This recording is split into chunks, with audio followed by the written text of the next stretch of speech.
Today's Republican Party opposes big government. It's culturally conservative. Its demographic support is strongest among white voters, and it usually dominates elections in the South. The party's 2016 presidential nominee has been heavily criticized for inciting racial tensions. But things weren't always this way. Over the past 160 years or so, the party has undergone a remarkable transformation from the party of Abraham Lincoln to the party of Donald Trump. To understand how the GOP got this way, you have to go back to when it first came into existence in 1854, just 7 years before the Civil War. There are two parties at this point, the Whigs and the Democrats. America is quickly expanding westward, and there's an intense debate over whether or not new states should permit slavery. The Democratic Party, with strong support in the South, has become increasingly pro-slavery.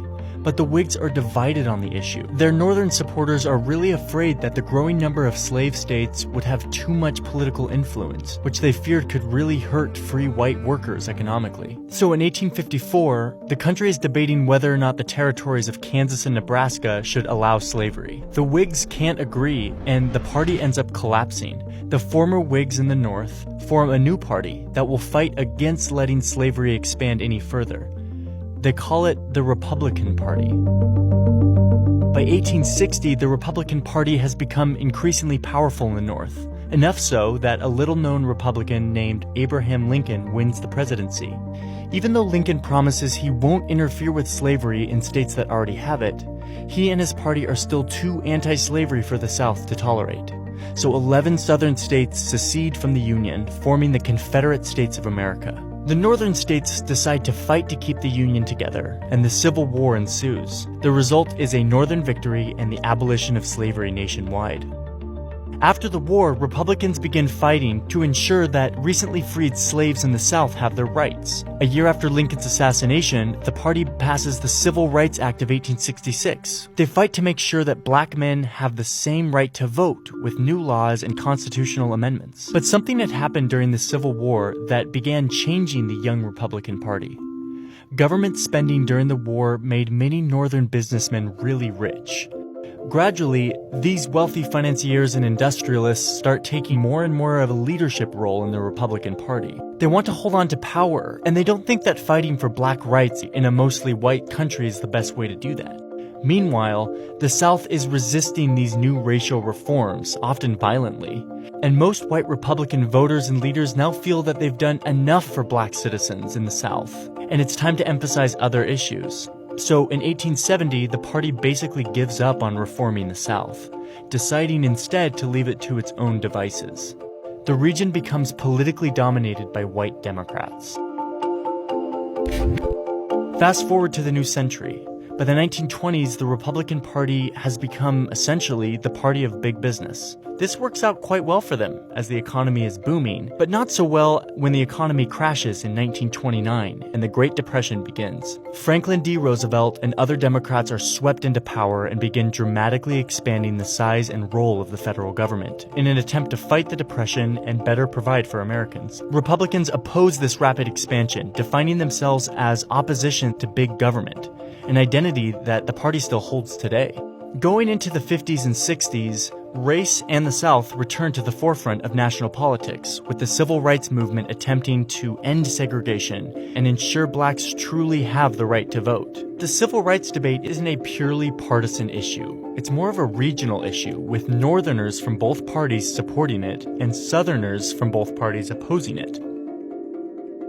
Then, in 1964, it's Democratic President Lyndon Johnson who signs the Civil Rights Act into law. And it's Republican presidential nominee Barry Goldwater who opposes it, arguing that it expands government power too much. A massive switch-up takes place. Black voters, some of whom had already been shifting from the Republican Party, convert almost entirely to their new advocates, the Democrats. The white voters in the South, who had been staunch Democrats, start to really resent the big government interference here and in other matters like abortion rights and school prayer. Over the next 3 decades, whites in the South switch to the GOP, which makes the South an overwhelmingly Republican region. By the 1980s, the party begins to resemble the GOP we are familiar with today. Republicans elect Ronald Reagan, who promises to fight for business interests, lower taxes, and traditional family values. As the 21st century begins, America is going through a major demographic shift in the form of Hispanic immigration, both legal and illegal. Democrats and business elites tend to support reforming immigration laws so that the over 10 million unauthorized immigrants in the U.S. would get legal status. On the Republican side, tough on immigration policies and rhetoric became popular.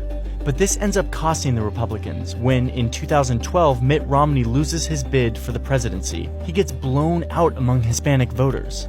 Exit polls showed that 71% of them voted for Barack Obama. So the Republican Party starts to look more like a party for white voters in an increasingly non-white country. Given these demographic trends, Republican leaders worry that if they keep losing Hispanic voters by that much, they'll lose their chances of ever winning the presidency. So in 2013, some key Republicans in the Senate, including the rising star Marco Rubio, collaborate with Democrats on an immigration reform bill that would give unauthorized immigrants a path to legal status. But there's a huge backlash from the Republican Party's predominantly white base, which views the bill as amnesty for immigrants who broke the rules. This exacerbates the GOP voters' mistrust in their own party leaders, a mistrust that has already been growing for some time.